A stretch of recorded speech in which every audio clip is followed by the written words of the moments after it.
I spent $78,000 to bring back a sandwich that disappeared 26 years ago. I have eaten it 463 times. My doctor says it will kill me in 3 years. I will not stop. This is not about nostalgia. This is about a craving that turned into an obsession that became my entire adult identity. I am the only person on earth who knows how to make it. The recipe will die with me, and I am okay with that. The sandwich disappeared in 1998. I was 17. It was a limited-time fast food item. One day it existed, the next day it was gone. No warning, no goodbye. And I spent the next 2.5 decades learning that some people move on, and some people spend $78,000 installing a commercial fryer in their garage. I am 43 now. The math is simple. I have spent more time chasing this sandwich than I spent being the person who first tasted it. That version of me is gone. This version is what remains. Here is what $78,000 buys you when the thing you want does not exist anymore. It buys you 3 lawsuits. It buys you $14,000 in chemistry bills. It buys you a garage that smells like a restaurant and a cardiologist who sees you every 8 weeks because your cholesterol is no longer a number. It is a countdown. The first problem was the recipe. The second problem was that no one cared. The third problem was that I cared more than anyone should care about anything, and that became the only problem that mattered. I started with memory. I wrote down everything I could remember. The bun was soft but not sweet. The sauce was tangy but not sour. The meat had a char that tasted like it came from a grill that had cooked 1,000 other things first.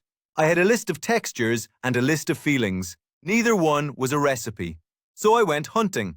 I called the company. They said the sandwich never existed. I showed them photos. They said the photos were not enough to locate internal records. I asked for the supplier list. They said that information was proprietary. I asked what it would take. They said nothing. Because I was not a lawyer, and I was not the press, and I was just some guy who wanted a sandwich that had been dead for 2 decades. That is when I spent $9,000 on 3 separate lawsuits. Not to win, to discover. Because in a lawsuit, you get to ask for documents. You get to demand supplier contracts. You get to force people who forgot about you to remember that you exist. 2 of the lawsuits went nowhere. The third one cracked. A former regional supplier admitted in a deposition that they had provided a custom spice blend to the chain in 1997 and 1998. That blend had been discontinued in 1999. They did not have the formula anymore, but they remembered 3 of the ingredients. 3 out of maybe 15. I had 3 words: paprika, garlic powder, celery salt. That was $9,000 of progress. If you are still here, you should probably subscribe, because this gets worse and I need you to see how far a person can fall when they decide that falling is the same thing as winning. The sauce was the real enemy. The bun I could reverse engineer from texture and photos. The meat I could match through trial and error with different fat ratios and char times. But the sauce was chemistry. The sauce was the thing that made the sandwich stop being food and start being a memory. I hired freelance chemists, not food scientists, chemists, people who normally work in labs, not kitchens. I paid them $14,000 over 47 separate tries to break down what I remembered into molecules I could measure. They asked for a sample. I did not have a sample. The sandwich had been gone for 20 years. There were no samples. There were no leftovers in a freezer somewhere. There was only my memory, and I had to convince them that my memory was data. So I described it. I described the thickness. I described the way it clung to the bun but did not soak through. I described the aftertaste. I described the color under different lighting. I turned a feeling into a spec sheet. And they turned the spec sheet into 47 different attempts. Iteration 1 tasted like ketchup. Iteration 12 tasted like mayonnaise mixed with regret. Iteration 19 was close enough that I started to believe it was possible. And iteration 23 was so wrong, I stopped eating for 2 days because I could not risk confusing my palate. We hit it on iteration 47. Not close. Perfect. Exactly like the thing I remembered. I know because I had them tested 3 times, and all 3 times the chemist said the same thing. If your memory is accurate, this is it. My memory was accurate. I had spent 26 years making sure of that. The bun took 4 months. I tested 12 different commercial buns. None of them had the right chew. Too soft, too sweet, too much like bread that wanted to be cake. I needed a bun that tasted like it had been shipped frozen and thawed under a heat lamp, because that is what the original was. I found a supplier in the Midwest who still made that style for institutional buyers. I ordered a case. It was right. It was so right. I ate one plain just to make sure I was not imagining it. And I was not. The meat was worse. The original used a specific fat-to-lean ratio that does not exist in retail ground beef anymore. Too lean and it tasted healthy. Too fatty and it tasted like I was trying to recreate a memory instead of a sandwich. I needed something in between, and that meant custom grinding. I bought a commercial grinder. I bought 3 different cuts.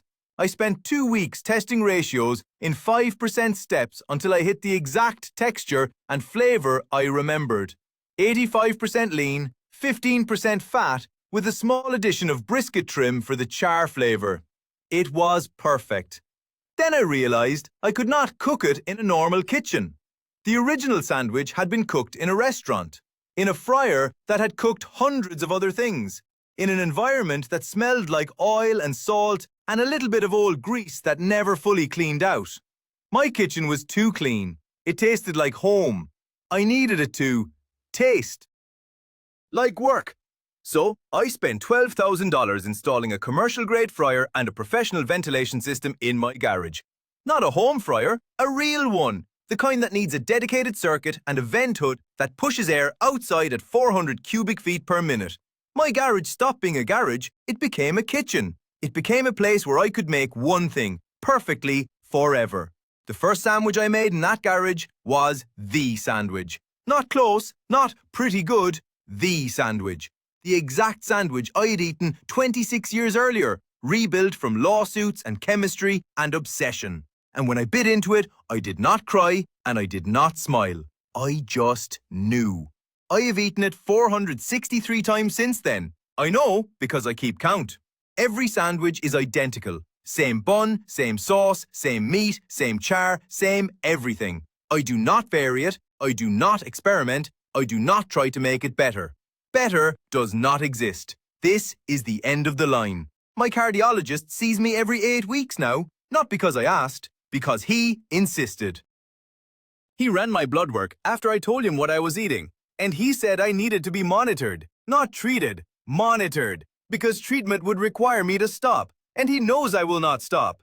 My cholesterol is high, my triglycerides are high, my blood pressure is borderline. He told me that if I keep eating this sandwich at the current rate, I have 3 years, maybe less. He did not say 3 years until I get sick. He said 3 years until I die. I thanked him for the information. I ate another sandwich the next day. Here is the math. $78,000 divided by 463 sandwiches is $168 per sandwich. That is the most expensive fast food in human history, and I am the only customer. I could sell the recipe. I could write it down. I could post it online and let other people make it, and let the thing I built outlive me. But I will not, because this is not about sharing. This is about winning a war that no one else knew was happening. I describe it as a religion where I am the only believer. My garage is the temple, the fryer is the altar. I am the priest and the congregation and the God. And when I die, the religion dies with me. And that is exactly how it should be. People ask why. They ask what the point is. They ask if I realize how much time and money and life I have spent on something that does not matter. And I tell them the same thing every time. It matters because I decided it matters. That is the only reason anything matters. The sandwich is not nostalgia. Nostalgia is soft. Nostalgia is longing for something you cannot have. I have it. I made it. I own it. This is not longing. This is victory. I know it sounds insane. I know it sounds like I gave up everything normal people want so I could eat the same sandwich until my heart stops. And you are right. That is exactly what I did. But here is what you are missing. I do not feel like I gave anything up. I feel like I won. Most people spend their whole lives wanting things they will never have. I wanted one thing. And I got it. Perfectly. Exactly. Forever. I turned a stupid teenage craving into a 2.5-decade engineering project, and I succeeded in a way that cannot be argued with, or diminished, or forgotten, because I am the only one who knows, and that makes it mine in a way nothing else will ever be mine. The sandwich will kill me. I accept that. I've made peace with it. I've run the numbers, I've heard the warnings, and I've chosen the sandwich. Not because I do not value my life, because I value this more. 3 years is a long time when you know what you are counting down to. Long enough to eat the sandwich another 500 times. Long enough to make sure the recipe stays sharp in my memory so that when I die, it dies clean. No fragments, no half-remembered versions, no one else stumbling into it by accident. I am the last believer. I am the last priest. When I go, the temple closes forever. Some people will say I wasted my life. Some people will say I should have spent the $78,000 on travel, or education, or a home, or a future. And those people are not wrong. They are just talking about a different life, a life I was never going to live. I was always going to do this. From the moment the sandwich disappeared, this was the only path that made sense. I just did not know it yet. It took me 26 years to find out, and another $78,000 to prove it. But now I know. I know exactly who I am. I am the guy who spent $78,000 to recreate a sandwich that no one else remembers, and I will eat it until it kills me. And I will die happy. That is not a tragedy. That is not a waste. That is clarity. That is the kind of certainty most people never get. I know my purpose. I know my enemy. I know my end. How many people can say that? The sandwich is perfect. I am not. But I made the sandwich, and that makes me the only person who ever finished what I started. If you have ever spent too much time, too much money, or too much of yourself on something no one else understands, you are one of us. Drop a comment and tell me what your sandwich is.